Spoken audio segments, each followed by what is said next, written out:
Hi guys, this is Foxdrop. This is another video question answer AMA video, and today we have a very lovely special guest. This is Brokenshard from the EU team Dragonborns. Now you might not have heard of Dragonborns, you may have heard of them, and I apologise, Brokenshard. This is the only time I'll say this, but it's Shusha's team.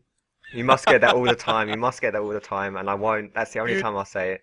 you'd be But surprised exactly how many times we get that. Yeah, it is technically Shusha's team. yeah, I mean, well, it's a he's team the with one. Shusha on. That's just, people No, will recognise Shusha the most, no, I no. It's suppose. literally Shusha's team. He's Oh, the right, one. well. Dragonborns is an organization started by Shusha. Oh, well, okay then. I feel a bit better about myself for saying that then. Yeah. Okay, so So yeah, this is yeah, it's Dragonborn's as Shusha seems. They just qualified actually for the offline qualifiers for season 3, so they are one of the top EU teams. And also, just before this starts, I'll give like a bit of, if you want to know more about Dragonborns, you can go to their Facebook, which is facebook.com/dragonborns.net. I'll put all of these links in the description so you can check them out there. And you should probably get that done at the end of the video. yeah, Let's- okay, right. All right, I'll do that at the end. Basically, all the links to any important links will be in the description, but I'll do that at the end. So, first off, I'll just say how I'm gonna do this video with you.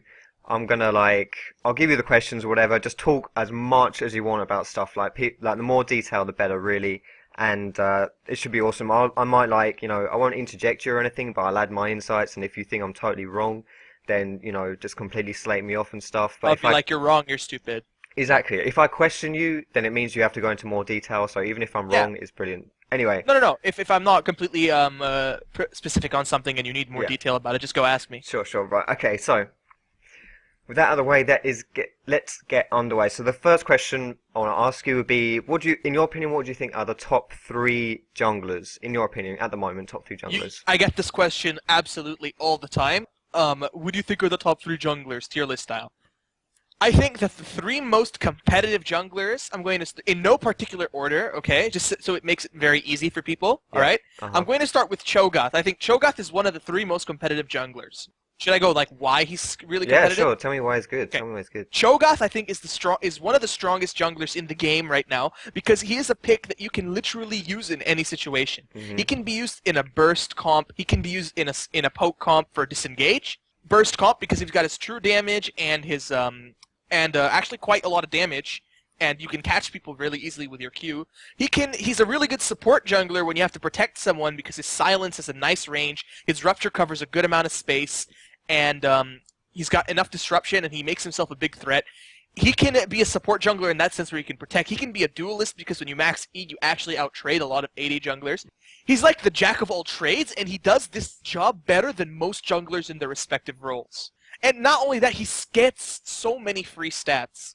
And he's also one of the junglers that benefits from not having to upgrade Machete in order to keep his clear speed.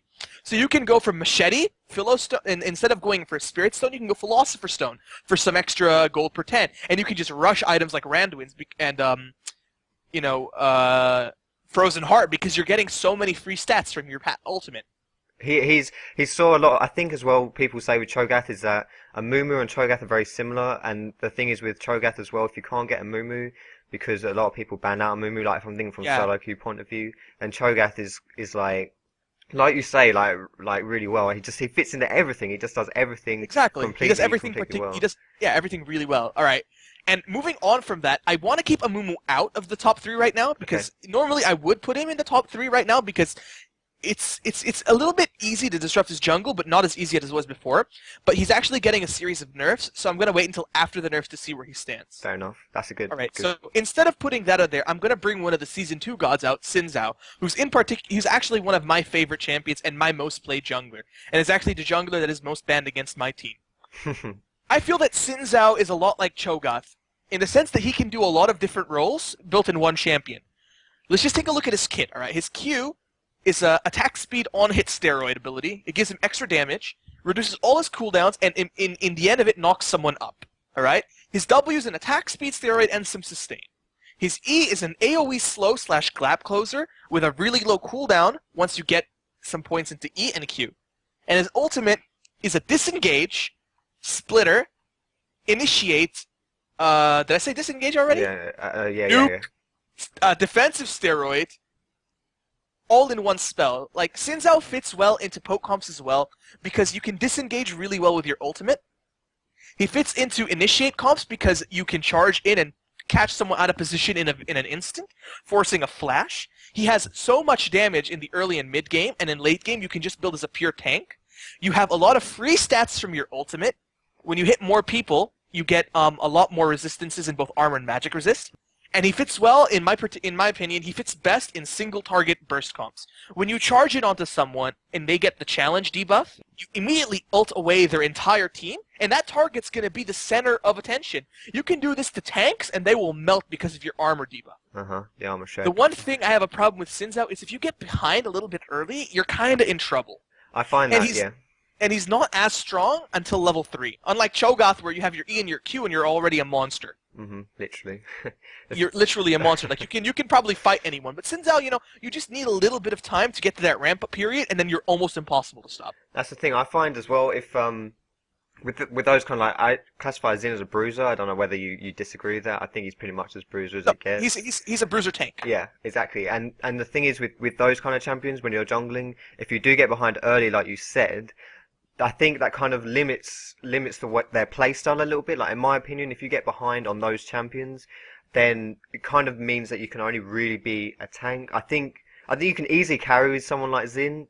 I've seen people carry really, really hard in solo queue with Xin. Yeah, but just go like Warmogs and Black Cleaver. And exactly. I was literally about to say people get a Black Cleaver and then get a Warmogs, and they're just they just rinse people. But I think he's more I think Xin is an amazing jungler. I think M5 showcased him really well in season 2, and he's definitely. I mean, personally, I don't think he's even shown that much in solo. Diamond gets a lot of credit for playing Xin Zhao, but because he was like the more advertised version. But generally, when Xin Zhao was remade, there was really only me and Diamond really playing him much. Since when I was playing on AL, like no one really paid attention to the tier 2 teams, but teams like Fnatic and Curse were banning it against us because of just how much I've been playing him against them and how strong he actually was. But the difference between Xin Zhao and other AD junglers that get behind, like if a Lee gets behind, you're pretty much fucked. But if Xin gets behind, he's not fucked because he still has a lot of utility, at least more so than Lee Sin, which is why he's a little bit of a safer pick. But he still has this downgrade. And that moves me on to my third jungler, and I'm going to have to go with Olaf. Olaf gained a ridiculous amount from the new patch. His clear speed is phenomenal. His teamfight presence is ridiculous. You do so much damage with just building HP and CDR that it's ridiculous, and you can farm the jungle really well. Olaf has almost everything you need. Damage, HP, utility, CC, and threat. He's threatening. Yeah, he is. You massive. Also don't need to you don't need to upgrade Machete. You can just leave Machete and you'll clear the jungle faster than anyone else. His ultimate also gives him free stats, free armor and magic resist, and free armor penetration. His level 2 power is like beyond crazy. You could probably fight any other jungler at level 2 and come out ahead just by throwing your axes and E. The problem with Olaf is if you get constantly bullied in the early levels and you lose and you die too many times, you're really kind of weak. And that's like if you die once, you're fucked. No, that's not the problem with Olaf. If you die, let's say 2 or 3 times, you get your buff stolen, you get your farm stolen, then you're in trouble. Yeah, I think with Olaf, he's like. I really, really hate, like, I never play AD, and if I'm playing AD and there's an Olaf from the enemy team, I know I'm gonna suck because, like you say, with his threat and his ult, I mean, if you run Ghost on him as well, which like 90% of Olafs do, you Ghost, you ult, you run at the AD carry, and you can't... Just wanted to bring this up. Yeah, that's fine. Just a tip with Olaf, if you guys are actually gonna go and play Olaf now, don't run Ghost versus Anivia, Jarvan, or Trundle. If there is one of these champions on the enemy team, you're better off running Flash. Something with like the wall. And the walls, yeah. So it's pretty much Anivia, Trundle, and Jarvan. You're better off running Flash. No, that's good. He's someone which I kind of struggle to play, but I mean with blue buff as well, I find like you can spam your undertow in the jungle like early anyway, and your clear is like you say it's crazy, really, really crazy. He's such a strong jungler. So if those are your top 3, we talked quite a lot about this actually, like a lot, but whatever. I'll just throw in. Like, I asked why you didn't put Lee Sin in the top 3 at all. Why haven't you included Lee Sin into your top 3 junglers? He's not only getting nerfed, but I feel that he's just not that strong, in my opinion, in competitive, which is what I mainly look at. In solo queue, he's still the monster, but some junglers just outdo him. There is no denying that Lee Sin has the highest potential to outplay and completely destroy an enemy team if you have the mechanical skill to play it. Him and Shaco are probably up there when it comes to how hard you can outplay the enemy with just the way your kit works. It's just that when you look at it, Olaf can do pretty much what Lee Sin does. Olaf, Xin Zhao, and Cho can do what Lee does, but you don't need that much skill, and they can afford to build just tank and still do damage. Unlike Lee, if you just build pure tank, you're more of a peeler. Lee is still good. If you're a good Lee, I advise you to keep playing him. It's just that I haven't really had a chance to play him in forever, since he's almost permanently banned in all games. Yeah, I definitely noticed that. Last champ as well, before I move on from this question, Mundo, why would you put Mundo in the top 3 anywhere? Or I would put Mundo, but I don't play much Mundo. Okay. I know people who do play Mundo, and I agree that Mundo can be very strong. Yeah. Okay, cool, right. We'll move on for that. We talked quite a lot about this. We'll try, this is just a really quick question about Shyvana. What do you think about Shyvana jungle? Do you think, like, is she viable? Shyvana? Did the jungle she's really changes weak. kill her? She's really weak. No, she's just really weak because when they nerfed her in Season 2, they nerfed her to try to reduce her power in the Season 2 jungle. But now that they changed the Season 3 jungle, these nerfs are hurting her way too hard. They need to revert the nerfs in order to make Shyvana strong, and maybe change a bit of her abilities to make her, on par with other junglers. Because right now, I see Mundo as a Shyvana that's better. Yeah, I would definitely agree with that. I think with the playstyle change, I think Oracles as well, would you say like the Oracles nerf? Because I think if you got Oracles and Shyvana, that was like how you played Shyvana. Like you had an Oracles on your head, you invaded 24/7, you destroyed everyone's wards. But now that getting Oracles early on a jungler especially isn't as viable, at least in solo queue. I don't really know, can't really speak for competitive, but considering that change, would you say that indirectly is kind of nerfed Shyvana a little bit as well? It kind of limits her aggressive play? Probably, because counter jungling isn't really that effective anymore, unless you're stealing buffs. Okay, cool. Right, next question. What are your thoughts on like pure assassin junglers? So I'm thinking not Shaco, he doesn't count. Shaco is just amazing, but like Akali, Zed, or Talon. Basically, it's pretty well known that they're not that good in the jungle. Like competitively, you might say, you might not even question it competitively, but from a solo queue point of view, why are they kind of considered not that great? And what do you reckon needs to happen? What needs to change in order for them to be considered more viable or more of a decent pick in jungling? The assassin junglers? Yeah, Akali, like Zed, Talon, people like that. Okay, Akali, let's not even go there. Okay. I don't think Akali jungle is that good. Talon jungle also, I think you're better off in lane. In my opinion, the only really viable assassin junglers would probably be Zed, Elise, Eve, and Kha'Zix. Because their kits are better for clearing the jungle than, let's say, Talon or... Who was the other one? Akali? Or Akali, yeah. It's like Kha'Zix just has so much pressure when you put him in the jungle because your ganks are actually really deadly with your invisible, and Zed also, because you deal so much damage with your ultimate. It's just that these champions have more pressure, and I do think that they're okay, but they rely way too hard on Snowball. Yeah, I would say that. If you get behind early on those champs, I think if you get way too behind early, that's it. You're done. The game is over. You're just going to be useless. Yeah, that's the thing. I think it's way too risky playing them because I find like if you do get behind, then you're going to have to build tanky. Like I think as a jungler's role, you need to be tanky anyway. But if you do get behind, you have to be tanky, and it's like, why am I playing this character? Why don't I just play like Olaf, like you said, on Mundo? I'm building tank anyway. Why would I play these guys? Exactly. Right. So. Moving. It's a high risk. It's a high risk, high reward. If you get a lot of kills, good for you. You just got a lot of kills. You're going to be really strong. You're going to destroy everyone. You didn't get any kills.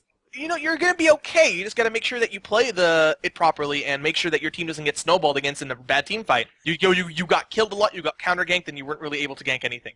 Yeah, you're fucked. Yeah, pretty much. Exactly right. Okay, so aside from Fiddle, this next question, aside from Fiddlesticks, would you say there are any viable like AP junglers? So Elise and Fizz, I think. Okay, and Eve, would you said Eve as well? Eve, would you play Eve her can AP? also be a good jungler. Her only problem is that she's kind of weak at levels 1 to 2, and you should try to avoid fighting 1v1 versus bursty 80 junglers. Okay, would you say but as well? Aside from that, Elise and Evelyn can fill the AP jungler role quite well. So can like a Mumu and Sho'Gath, those kind of gimmicky AP tanks. Good. That's what I was going to say. I was going to say, like, do you feel like if you've got like, it's really popular to run those kind of like AD casters mid, and then like if you have a bruiser top or something. So if you need that AP damage, is it really worth running an AP jungler, or do you just take someone like a Mumu? Probably a Mumu or like is the best pick. Like, let's say you need AP damage, Amumu's probably the best. Yeah. And then Cho'Gath would probably be the second best if you needed AP damage. Yeah. Cool.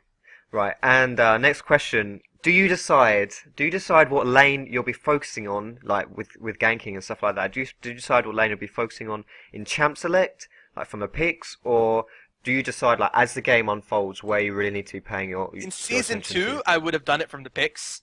But in Season 3, since many people start with different item builds, you have to make sure you know who has wards and when they're putting them down. Like, a lot of times I'll see people with 9 pots and 2 wards, and by 3 minutes they haven't put a single ward down. So there's a free gank right there. You have to pay attention to ward placement a lot more now. And so I do it as the game goes on. I do a regular jungle path. I want to make sure that I keep myself at a relatively high amount. And generally they're going to be the lanes that are the most appealing to gank. You know, the ones with the most damage, the ones with the most CC, and the ones that have enemies with the least escape. So would you say that there's a preferred lane for you to camp or to gank? Yeah, usually it's top, and mid. Ganking bottom is doable a lot of the time, depending on your bot lane, but generally mid and top are the best places to gank. They're still the best places to gank because of the nature of the lane. I struggle. I think as well, my personal experience is that mid lane, it can be really hard to gank unless you have a lot of CC because it's such a small lane and people just like, they sit back but and then...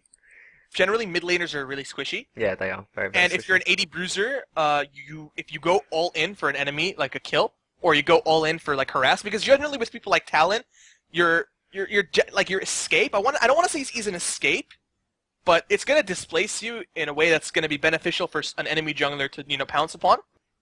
So if you use your E to harass, and the jungler's waiting for you, you're in trouble. Same way with Kha'Zix. If you use your E to get close to a champion to harass, you've got no escape again. This is of course pre-6, okay? Same with Zed. If you use your W to harass, it's generally with this new 80 bruiser meta. The thing that separates the bruisers from the AP carries is that the bruisers have to get close or use their gap closers to generally harass. Yeah. Generally, like this isn't the case with all of them, but it's a case with most of them, and it's something that junglers should keep track of. Someone like Pantheon maybe could get away with not going all in because he's got his Q, would you say? Because he's got his Q, but he also has his W. Yeah. So if he uses his W to engage, then yeah, you can probably go, but it's not a real gap closer. It's like half of what a normal gap closer. Like, you wouldn't compare Pantheon's W to Kha'Zix's jump. No, yeah. Even before the wings upgrade, it's still mediocre compared to Kha'Zix's jump. Yeah, Kha'Zix, do you think like Kha'Zix is kind of, well, OP? Do you think he needs enough? Yeah, I think he needs a few touches. Yeah. Not too hard on his damage. I think his cooldowns and ranges need a little bit of touching. Mm-hmm. I think they've got to be really careful because I think with someone like Kha'Zix and just like what he is, if you over-nerf him, he's going to be useless. That's my opinion anyway. That's why I don't think they should touch his damage. They should keep his damage high because his damage isn't even that high compared to Zed. Zed has a ridiculous amount of single target damage. What they should do is they should touch his snowballing in team fights. Like, you should add a little bit of an extra cooldown on his E. Don't refresh it completely, just reduce it to 0.5 seconds cooldown. So that you gotta wait a little bit before your next jump. It gives people time to CC you, and doesn't let you just snowball out of control in team fights. Good point. Right, okay. Next question. Tips. So, any tips or champions for people who are just starting to jungle? So, any like words for jungle noobs out there, basically? Easy junglers. Pretty much, yeah. If you don't have a problem with skill shots, Cho'Gath would be a really good pick, and Amumu as well. Those are generally quite easy champions. Probably the downright easiest champion in the jungle, in my opinion, is like Maokai and Malphite. I mean, they're literally point and click champions, and they do their job fairly well, and they're quite strong right now. So pick those up if you're starting, and if you want an AD jungler that's quite easy to use, I'd have to say that Nocturne would probably be quite a simple champion. You just, click R on the enemy and then fear them. Mm-hmm. But it's kind of a lot having to do with hitting your Q. So practice hitting your Q and you should be okay with Nocturne. I think as well, champions that you'd want to stay away from are those that need to have an impact early. Like you said with Maokai and Malphite. Lee Sin probably is not a champion you want to play. Maokai doesn't necessarily need to have an impact early because he does scale very well. Same with Malphite. You can potentially stay in the jungle until level 6. Shen as well is actually one of those champions who don't really need to have an impact early. Yeah, I think that's, it's less punishing for people new to jungle if they can still do. So what would you say as well, just like a rune page? If you're going to have like some generic rune pages for jungling, maybe one or two, what would you go? Attack speed, armor, magic resist, move speed. Yeah. This goes pretty much for a majority of the junglers. Like, you could run that exact page on Shen, Cho'Gath, Malphite, Maokai, without any problems. Mhm. Another one would be a flat AD rune page, which you could Yeah. probably run on any jungler, pretty much. Like Yeah. you can run it on Jarvan. I'm not saying it's the most efficient rune page, but it works. Yeah. It works for pretty much everything. It's good for lower level players who don't have the proper runes. Yeah, I'm proud you said that. They're literally my little notes. Those 2 rune pages, full AD and an attack speed, move speed page. Okay, awesome. I feel so. You can also replace the move speed with HP or attack speed if you don't have the money for move speed, because they pretty much fulfill the same thing. Yeah. Okay, cool. So actually, that's all I want to ask you today. So thanks for joining me for this episode as well. Is there anything, like any shout outs, anything like that you want to give, like your sponsors or your team or anything like that? Oh yeah, I like to give a shout out to my team, Dragonborns, and to our sponsors, X-Note and SteelSeries. If you want to support us and them, you can go ahead and like us on our Facebook, facebook.com/dragonborns.net. Sorry, facebook.com/dragonborns.net. And you can like me on my personal Facebook at facebook.com/brokenshardstream. And your Twitch, your stream as well is Twitch TV/Brokenshard. EUW. Yeah. I'll put all these links will be in the description anyway, guys. So just check them out in the description. And also a quick mention is for your marathon stream, which is happening on this Friday, which is Friday the 11th of January. Friday the 11th. It will be noon till midnight, so a 12-hour stream, and it will be CET, I believe, is that starting at CET at noon, CET, or Central European time. So go and check out Brokenshard stream, much better player than me, really good at explaining stuff. Amazing stream, just go check him out, really good. But that's all for this time. Thanks for joining me again, and yeah, so thanks for this episode. Bye from me, and I'll see you next time.